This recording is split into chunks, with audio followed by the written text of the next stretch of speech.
तनीषा जब 13-14 साल की हुई तो उसकी माँ को उसकी शादी की फिक्र हुई, मगर कहीं अच्छा रिश्ता मिल ही नहीं रहा था। अगर कोई मिलता तो लड़के या उसके घर में कोई अजीब घटनाएं जरूर हो जाती। उसकी वजह से सब डर जाते। सबसे छोटी औलाद होने की वजह से तनीषा की मम्मी अच्छे घर में शादी करना चाहती थी कि अब बुढ़ापे में न जाने कब दम निकल जाए, जिंदगी का क्या भरोसा। फिर मेरी लाडली बेटी की रखवाली कौन करेगा। भगवान ना करे अगर ससुराल से कभी ना बने तो मेरी बच्ची कहाँ जाएगी। बस इसी तरह की बातें माँ को परेशान किए जा रही थी। दिन पर लगाकर गुजर रहे थे। मम्मी की परेशानी में हर रोज बढ़ोतरी हुई जा रही थी। कहते हैं कि बेटियां पराया धन होती हैं, उन्होंने फलने फूलने में देर नहीं लगती, मगर उनके पैदा होते ही माँ बाप उनके बारे में सोचना शुरू कर देते हैं। खास तौर से गांव जैसे देहाती इलाकों में माँ बाप की तरफ से ज़्यादा लाड प्यार इकलौती औलाद को नसीब होता है, या फिर सबसे छोटी को। पापा को पैरालाइज हो गई थी। एक दिन बीमारी ज़्यादा बढ़ गई, फिर तबीयत ठीक नहीं हो सकी और फिर भगवान को प्यारे हो गए। मेरी मम्मी अब पहले से ज़्यादा परेशान हो गई। मेरे पापा की 13वीं और इन सब रस्मों से फ्री हुई तो तनीषा के भाई भी वापस आगरा शहर से चले गए। माँ और तनीषा ने यहाँ रहना ही अच्छा समझा। तनीषा के भाई शादी के बाद आगरा चले गए थे, मगर ऋचा दीदी को मम्मी ने कुछ दिन के लिए रोक लिया। जब वह भी वापस जाने लगी, मम्मी ने कहा कि आगरा में अपने आस पड़ोस में एक अच्छा रिश्ता ढूंढ लो। ऋचा दीदी चली गई। 1 महीने बाद फिर एक औरत के साथ आ गई। ये औरत दीदी के मोहल्ले की थी। वह थोड़े अमीर और अच्छे थे। लड़का अपने भाई बहनों में सबसे बड़ा था। घर वालों को इतना मालूम था कि किसी हॉस्पिटल में वार्ड कीपर है। मम्मी को देखते ही लड़का कुछ अच्छा लगा। फिर ऋचा दीदी ने भी कहा कि हमने कभी उसकी कोई शिकायत नहीं सुनी है और रिश्ता पक्का हो गया। 1 महीने की शादी की तारीख तय हो गई। दोनों तरफ शादी की तैयारियां शुरू हो गई। आखिर वह दिन भी आ गया जिस दिन मम्मी ने हर परेशानी से छुटकारा पाना था, मगर तकदीर का लिखा किसी को मालूम नहीं होता। मम्मी को क्या पता ये परेशानी मरते दम तक पीछा नहीं छोड़ेगी। आज सुबह 8 बजे तनीषा की बारात आ गई। बाराती 15-20 आदमी ही थे। खूब अच्छी खातिरदारी हुई बारातियों की। फिर फेरे हुए, उसके बाद जूता चुराई और सभी सहेलियों मेरी हम दोनों की जोड़ी पर बहुत खुश थे। लेकिन एक अजीब बात मेरी सहेलियों ने बताया कि तेरे दूल्हे के फेस पर थोड़ी सी भी मुस्कुराहट नहीं थी। विदाई का वक्त आ गया। तनीषा मम्मी और सहेलियों को रोता हुआ छोड़कर विदा हो गई। पूरे सफ़र में तनीषा को उसके पापा की बहुत याद आ रही थी। पापा का चेहरा बार बार मेरे आंखों के सामने घूम रहा था। मैं अपनी ज़िंदगी में पहली मर्तबा इतनी दूर की सफ़र कर रही थी। नेपाल, उसके बाद आगरा शहर काफ़ी दूरी पर था।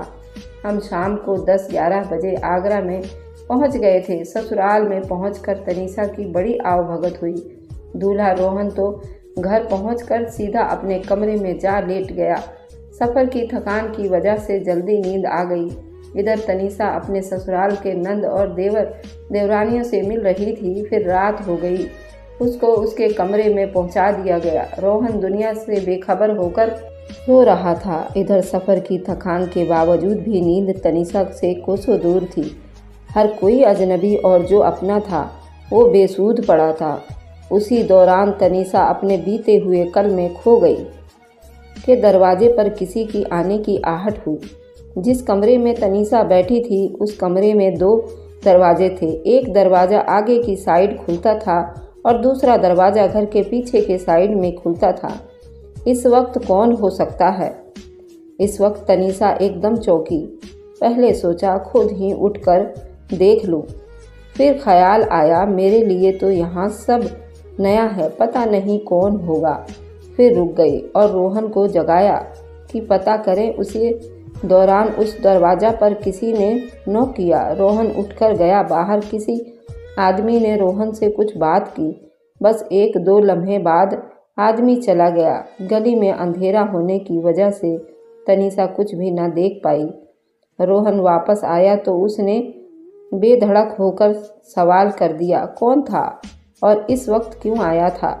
और अपने पति पत्नी का पहला बातचीत करने का अंदाज था। रोहन उसकी तरफ देखे बगैर ही फिर वापस आकर लेट गया। सब ठीक है तो? आपकी तबीयत तो ठीक है ना? रोहन चिल्लाया कि तुम्हारे हर सवाल का जवाब देना मैं ज़रूरी नहीं समझता। ध्यान से मेरी बात सुनो। शादी, दुल्हन, लड़कियां वगैरह मेरे नज़दीक कुछ भी नहीं है। तुम्हें रोटी, कपड़ा, छत मिलेगी। और हाँ, मैं क्या करता हूँ, कहाँ खाता हूँ, देर से क्यों आता हूँ, आइंदा मुझसे किसी भी तरह का कोई सवाल मत करना, वरना तुम खुद जिम्मेदार होगी। जब जी चाहे मायके और जब जी चाहे ससुराल आती जाती रहो, कोई रोक टोक नहीं है। लेकिन ये मत सोचना कि इन फिजूल कामों के लिए मैं तुम्हारे साथ चलूँगा। और ये एक मिट्टी की मूर्ति की तरह न जाने किन किन सोचों में गुम थी। सारे ख्वाब चकनाचूर हो गए। अब कुछ भी तो ना बचा था। उसके पास आंसू थे जो कि कब के दामन को भिगो चुके थे और रुकने का नाम ही नहीं ले रहे थे। न जाने कौन सा पहर रात को उसकी आंख लग गई। उसका अपना उसके पास तो कुछ भी ना बचा था। एक मासूम सी जान बिना जेल के कैद हो चुकी थी। जब सूरज सर पर आ गया तो किसी के झकझोरने से उसकी आंख खुली। देखा तो ऋचा की दीदी उसे जगाने आई थी। तनीषा उठो, फ्रेश हो जाओ। तनीषा उठी। कुछ देर के बाद वापस आई तो देखा तो उसका चेहरा उतरा हुआ था। वह सदियों की बीमार लग रही थी। अरे मेरी प्यारी बहन, मेरे पास आकर बैठो। ऋचा दीदी ने उसे अपने सामने बिठाया और बोली कि बताओ रात कैसी गुजरी है? तुम रोहन को पसंद तो आ गई ना? अच्छा बताओ, मुंह दिखाई में क्या दिया रोहन ने तुम्हें? गालियाँ। तनीषा इतनी ही कह सकी और अपने दीदी ऋचा से लिपट गई और रो रो कर अपने दिल का गुब्बार हल्का कर लिया। अरे क्या हो गया तनीषा, मुझे सब बताओ तो सही। लेकिन वह कुछ ना कह सकी और बोली, दीदी मेरा यहाँ दम घुट रहा है, मुझे मम्मी के पास वापस जाना है। हाँ, आज तो तुम्हारा ससुराल वालों का रिसेप्शन पार्टी है तो यहाँ मेहमान आएंगे। मैं तुम्हें कल सुबह ही भेज दूँगी। और हिम्मत ना हारो। पता है जब मैं यहाँ आई थी तो बिल्कुल अकेली थी। पता है पूरा 1 महीना रो रो के गुजारा था। अब वही आगरा, वही घर तुम्हारे साथ तो हम सब हैं ना। चलो उठो, शाबाश, जल्दी से तैयार होकर बाहर आ जाओ। सब लोग तुम्हारा इंतज़ार कर रहे हैं। तनीषा किन सोचों में गुम थी, उसे पता भी ना चला। कब शाम हो गई, मेहमान जा चुके थे। उसे एक बार फिर उसके कमरे में पहुंचा दिया गया। रात को ही तनीषा और उसके भाई और भाभी का सामान पैक कर दिया गया। सुबह 4 बजे वे लोग नेपाल के लिए निकल चुके थे। घर पहुंचकर तनीषा अपनी माँ से लिपटकर खूब रोई। बाद में सारी हकीकत सामने आई तो माँ बोली, तुम फिक्र ना करो, उसका तो मैं कान खींच लूँगी। कितना रुलाया है मेरी बच्ची को। 2 दिन, 4 दिन, 10 दिन, फिर 1 महीना गुजर गया और वह नहीं आया। अब तो मोहल्ले में अजीब तरह की बातें शुरू हो चुकी थी। फिर उसके ससुराल से पता करवाया गया तो मालूम हुआ कि वह लोग तो कहीं और शिफ्ट हो चुके थे। किसी को कुछ मालूम नहीं था वह लोग कहाँ गए। फिर इन लोगों ने केस कर दिया, लेकिन केस करने के बाद भी उन लोगों का अता पता नहीं हुआ। फिर अदालत ने ही लिख कर दे दिया कि तनीषा अब इस रिश्ते से बिल्कुल आज़ाद है। तनीषा को अदालत की तरफ से तलाकनामा मिल चुका था। फिर 1 साल ऐसे ही गुजर गया। आगरा वालों का कोई अता पता मालूम नहीं हुआ। फिर वहीं माँ और बेटी की शादी की टेंशन काफ़ी बढ़ चुकी थी। फिर एक जगह से रिश्ता आया। लड़का पहले से ही शादीशुदा था, मगर उस पर कोई औलाद नहीं थी। अपना घर था, अपनी दुकान थी। रवि के 2 भाई और 2 बहन थी। उन सब की शादी हो चुकी थी और वे अपना अलग अलग घर में रहते थे। रवि अकेला रहता था और उसके माँ बाप कुछ ही दिनों पहले भगवान को प्यारे हो चुके थे। रवि की पहली बीवी खुद अपने सौतन यानी तनीषा को देखने के लिए आई थी। अब की बार थोड़े लोगों ने रवि के घर जाकर खुद से तसल्ली की कि सब ठीक तो है, लेकिन आगरा की तरह फिर से हमें धोखा न हो। जब पूरा यकीन हो गया तो ये रिश्ता तय हो गया कि फिर शादी हो गई और तनीषा एक बार फिर दुल्हन बनकर ससुराल पहुंच गई। रवि रोहन से बिल्कुल अलग था। रवि बिल्कुल खुश मिजाज था और थोड़ा धार्मिक भी था। वह बिल्कुल एक साधारण नेक इंसान था। उसके पास प्यार दौलत सब कुछ था, बस एक औलाद की कमी थी। अभी कोई 6 साल गुजरने के बावजूद तमाम टेस्ट क्लियर होने के बाद भी वे औलाद को तरस रहे थे। दिन बड़ी हंसी खुशी से गुजर रहे थे। रवि दोनों बीवियों में हर तरह का इंसाफ दे रहा था, यहाँ तक कि शॉपिंग हो, पॉकेट मनी हो या कुछ खाने की फरमाइश हो, दोनों को बराबर का दर्जा हासिल था। मगर छोटी बहू होने की वजह से तनीषा ने रीता को हमेशा अपनी बड़ी बहन की तरह समझा और उसकी इज्जत और एहतराम में हर वक्त काम में मगन रहती। सौतन वाली उनमें कोई बात न थी, बल्कि रीता ने खुद रवि को दूसरी शादी को कहा था। फिर ये भी रीता की मर्जी थी और रीता भी मनीषा को अपनी बहन ही समझती थी। पता ना चला कब शादी को 6 महीने गुजर गए। एक दिन तनीषा की तबीयत थोड़ी खराब हुई तो उसे अस्पताल ले जाया गया। बाद में पता चला कि तनीषा मां बनने वाली है। पति और रीता ये खबर सुनकर बहुत खुश हुए कि चंद महीने बाद ही उनके यहाँ एक नन्हा खिलौना आने वाला है, जिसका रवि को बेचैनी से इंतजार था। ये खबर आग की तरह मोहल्ले में फैल गई। हर कोई रवि को मुबारकबाद दे रहा था। एक औरत जिससे मोहल्ले में किसी से ना बनती थी, उसको भी ये मालूम हो गया, जिसका काम बस लोगों को आपस में लड़वाना था और फिर बाद में तमाशा देखना था, वह भी दुकान पर आई और रवि को मुबारकबाद दी। बस फिर क्या था, उसने रीता को बरगलाना शुरू कर दिया। अब तो वह हर रोज़ दुकान पर आने लगी। किसी न किसी बहाने रीता से ढेरों बातें करती। वह रीता से कहती कि जब यहाँ बच्चा दुनिया में आएगा तो तुम एक नौकरानी होकर रह जाओगी, तुम्हारी कदर ख़त्म हो जाएगी, रवि का सारा ध्यान तनीषा और बच्चे पर हो जाएगी। दूसरे लोगों की मिसालें देती, जिसका असर हुआ कि रीता उस औरत के बहकावे में आ गई और यहीं से उस घर की बर्बादी शुरू हुई। एक हंसता खेलता परिवार उस जालिम औरत से बर्दाश्त ना हुआ और किसी के घर को उजाड़कर पता नहीं ऐसे लोगों को क्या मिलता है।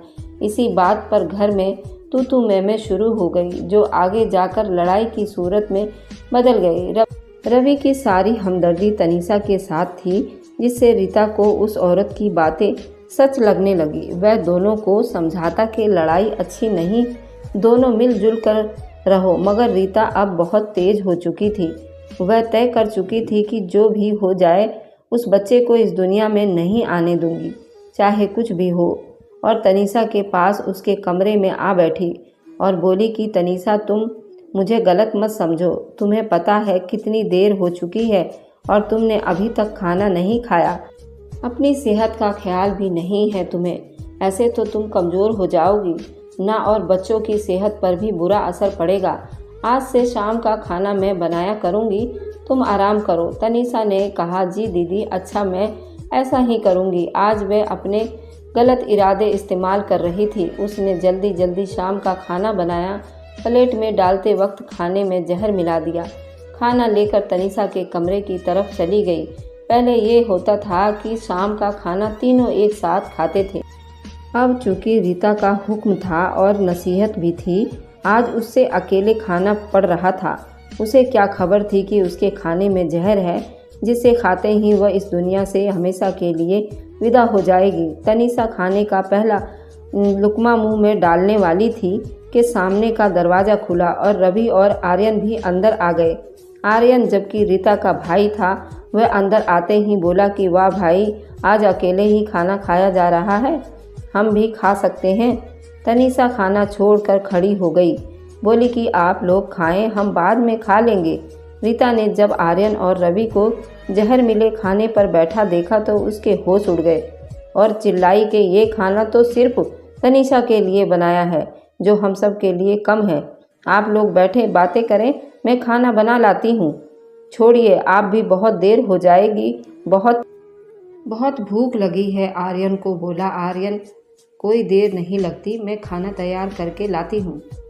वह चली गई। वह दोनों भी बातों में बिजी हो गए। इधर वह किचन में अपना काम कर रही थी। रीता को अपनी नाकामी पर अफसोस हो रहा था और वह होशियारी से आर्यन और रवि से भी बच गई। आर्यन और रवि भी उस खाने को न छू सके।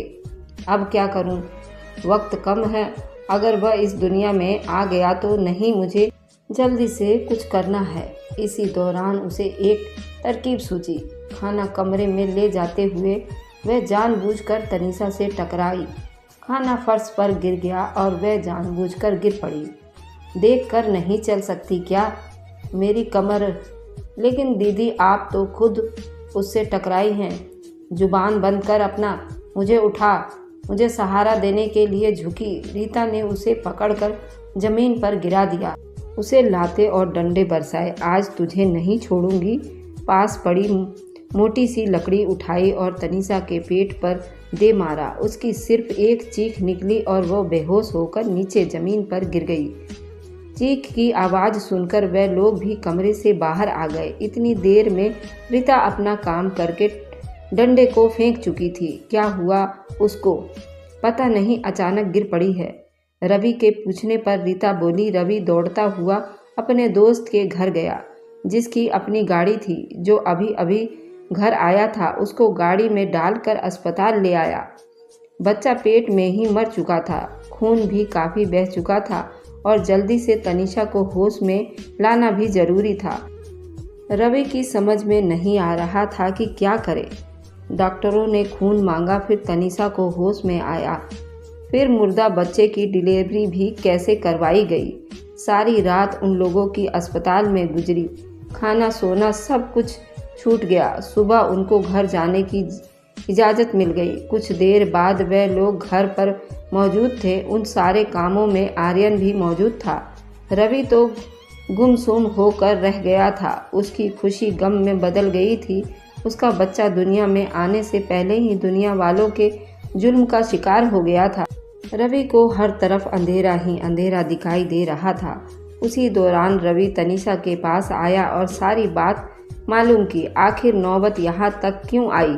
तनीषा ने अपने साथ होने वाला सारा वाकया सुना दिया, जिसे सुनकर रवि को रीता पर बेहद गुस्सा आ गया। उसने फौरन रीता को मारना पीटना शुरू कर दिया। आखिर मैंने तुम्हारी कौन सी बात नहीं मानी जो तुमने मुझे ये सज़ा दी? क्या कसूर था उस मासूम बच्चे का? तुम्हें मुझसे या तनीषा से अगर कोई शिकायत थी तो मुझे कहा तो होता ना। मैंने तो तुम्हें कभी उफ तक नहीं कहा है। अगर तुम्हें उससे कोई शिकायत थी तो फिर उसे ब्याह कर क्यों लाई थी? तुम्हारे कहने पर ही तो मैंने दूसरी शादी कर ली। बोलो, तुम बोलती क्यों नहीं हो? रीता इतना कहकर रवि को फूट फूट कर रोने लगा। रवि दीवार के साथ टेक लगाकर बैठ गया। बोलो, तुमने ये सब क्यों किया? इस बार तो आर्यन भी उससे बहुत गुस्सा था। रवि ने फिर एक बार पूछा। बोला, सच बता दे कि तूने ऐसा क्यों किया है, वरना या तो मैं खुदकशी कर लूँगा या तुझे मार दूँगा। रवि पास पड़ी ईंट उठाकर रीता की तरफ बढ़ने लगा। तू सच बताएगी या फिर हम दोनों में से कोई एक रहेगा? वह अपने आप से बाहर हो चुका था। रीता उसे इस हाल में देखकर सहम गई और बोलने लगी कि अपने मुकाम को खोता हुआ नहीं देख सकती थी। किसी के बहकाव में आ गई थी।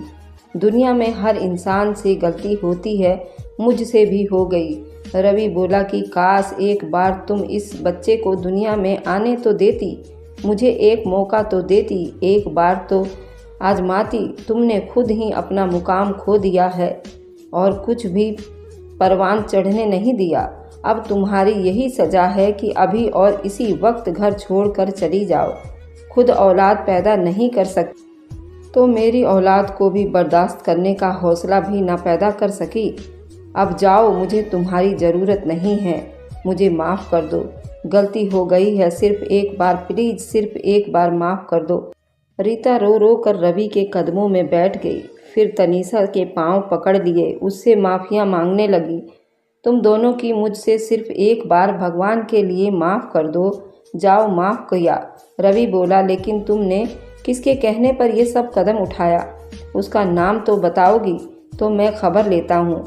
किसको हमारे घर की खुशियाँ हजम नहीं हो रही थी। रीता ने उस औरत का नाम बता दिया। इधर वह घर से गायब थी। उसके दरवाजे पर ताला लगा हुआ था। न जाने वो कब वापस आएगी। जब उसे बात पता चल गया तो वह अपनी सामत आता दिखाई दिया।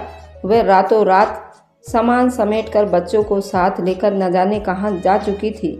उसे डर था कहीं रवि पुलिस में रिपोर्ट न कर दे, क्योंकि जो जहर खाने में मिलाया गया था वह उसी औरत ने लाकर दिया था। बस 4-5 दिन बाद रवि की तबीयत खराब हो गई। बीमारी की किसी को समझ नहीं आ रही थी।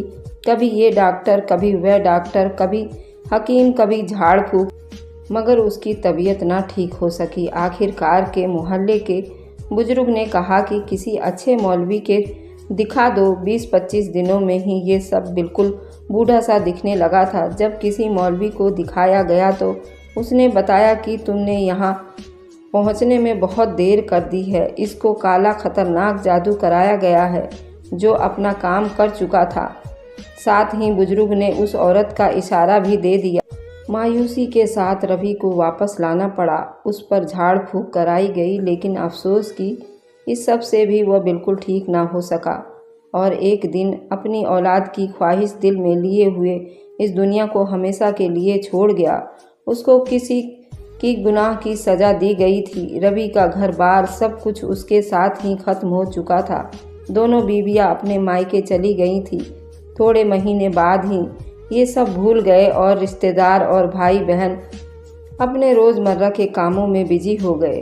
रवि को गुजरे इधर 8-10 महीने हो चुके थे। मम्मी को लड़की की फिक्र सताने लगी। वह चाहती थी अपने मरने से पहले उस लड़की की शादी हो जाए, मगर तनीषा ने तो ये सोचना ही छोड़ दिया था कि अभी तो रवि को ही नहीं भुला पाई थी। दीदी आकर उसे बुला कर ले गई। किसी न किसी तरह उसका दिल बहल जाए और ये अपने पुराने गम भूल जाए। वहाँ रहते हुए बहुत दिन हो गए। फिर एक रिश्ता आ गया। मिडिल क्लास के लोग थे। 2 माँ बेटे थे। बाकी बहन भाई शादीशुदा थे। लड़के का नाम पिंटू था। उसकी पहली बीवी की मौत हो चुकी थी, मगर उस पर तनीषा खुद उन लोगों के पास गई जहाँ वे दोनों माँ बेटे बात कर रहे थे।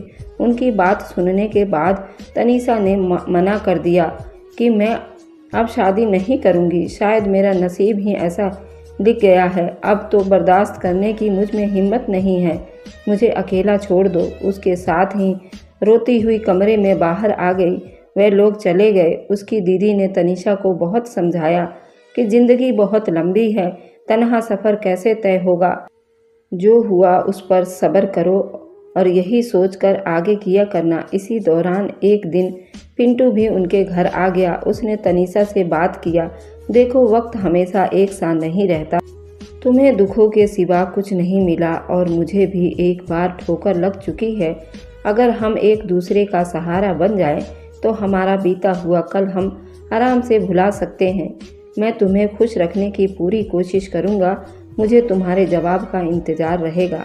ये कहकर वह चला गया। जैसे तैसे करके उसे राज़ी कर लिया गया। अब तीसरी बार दुल्हन बनने का जा रही थी। चुन्नी उड़ाकर उसे अपने घर विदा कर लिया गया। अब की बारी तो उसकी कश्ती किनारे लगा दी गई।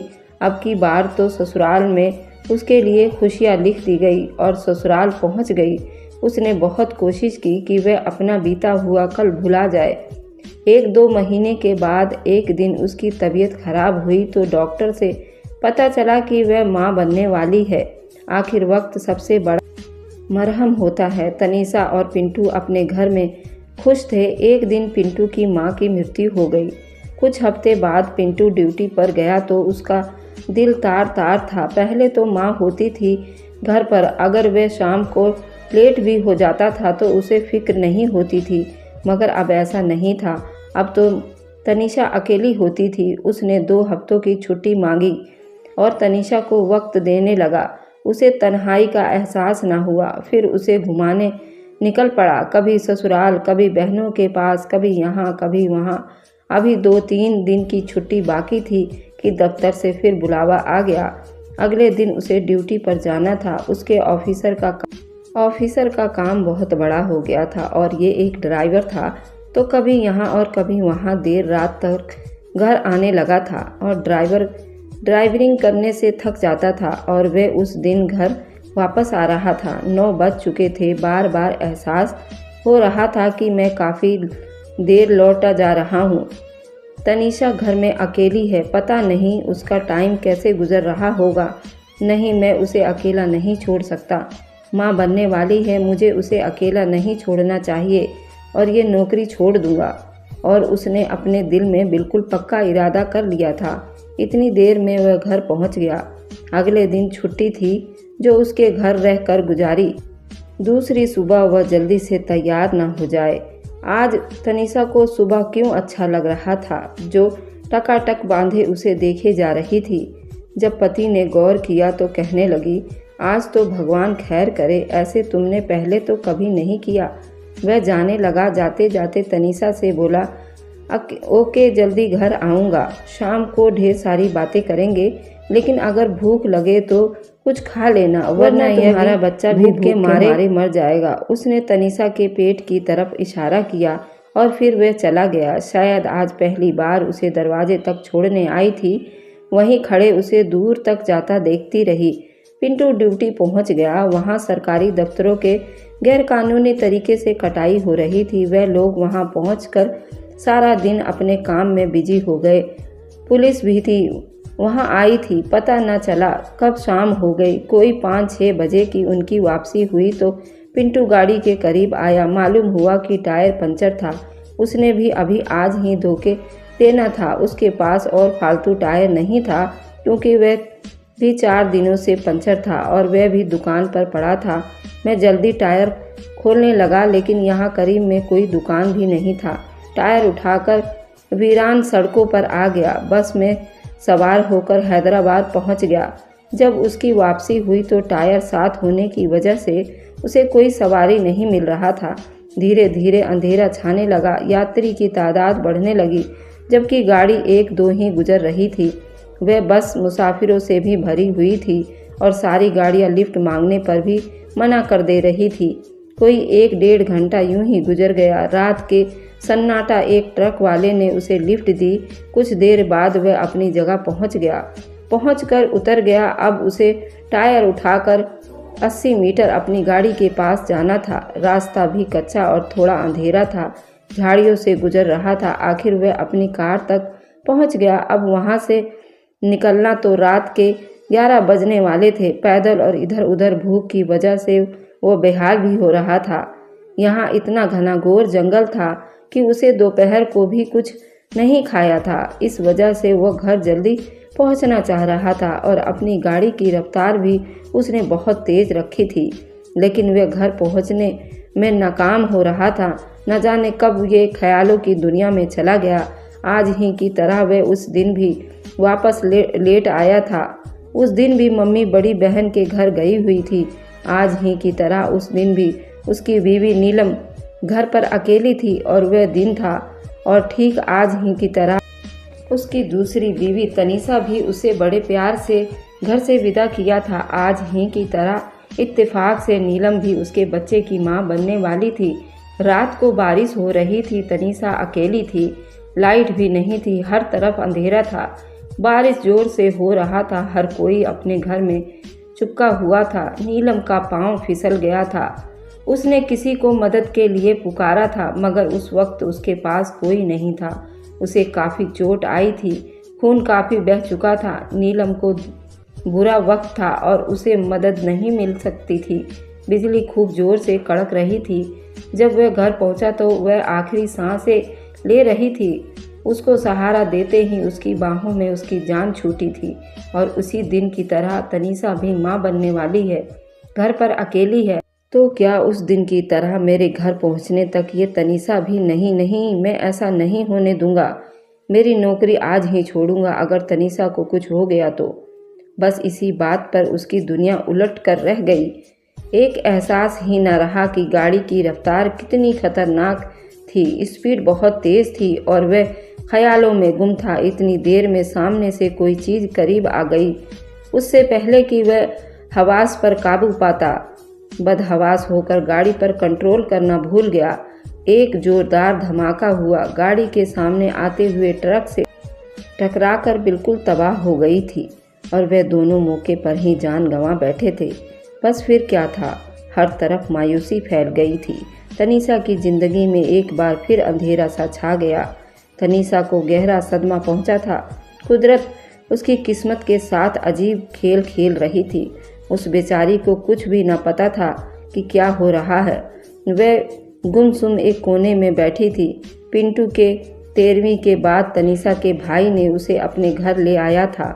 उसकी सेहत बहुत नाजुक हो रही थी। पिंटू की आखिरी निशानी यानी उसका होने वाला बच्चा ही उसके पास था।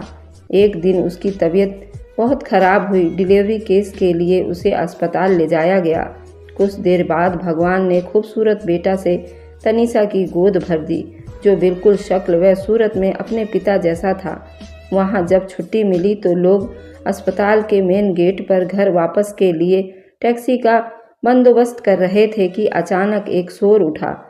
पता क्या था? वह मालूम हुआ कि एक पुलिस एक मुलजिम के तलाश में थी और वे मोटरसाइकिल पर सवार अस्पताल के गेट के सामने से गुजरने लगा था तो हवाई फायरिंग हुई। उसके साथ ही हर तरफ खामोशी छा गई। पुलिस की वैन रुक चुकी थी। पुलिस की गन से निकली गोली ने अपना काम कर दिया था। मोटरसाइकिल सवार रोड पर गिर चुका था। उससे पहले पुलिस उस तरफ उसके पास पहुंचती, उन लोगों ने गौर से देखा तो उनके पैरों तले से जमीन निकल गई। ये कोई और नहीं, वह रोहन था, तनीषा का पहला पति था, जो नशा बेचने के जुर्म में पुलिस ने उसे धर दबोचा था। पुलिस उसके कई दिनों से तलाश में थी। आज पुलिस का आमना सामना उससे हो गया था। ये सब मंजर देखकर तनीषा बिल्कुल बेहोश हो गई थी। जब होश में आई तो पहली वाली तनीषा नहीं थी। न जाने क्या हुआ था। वह बोलने और सुनने की बिल्कुल लाचार हो गई थी। वह बेचारी तनीषा आज भी जिंदा व सलामत है, मगर बोल नहीं सकती। उसका बेटा पढ़ लिख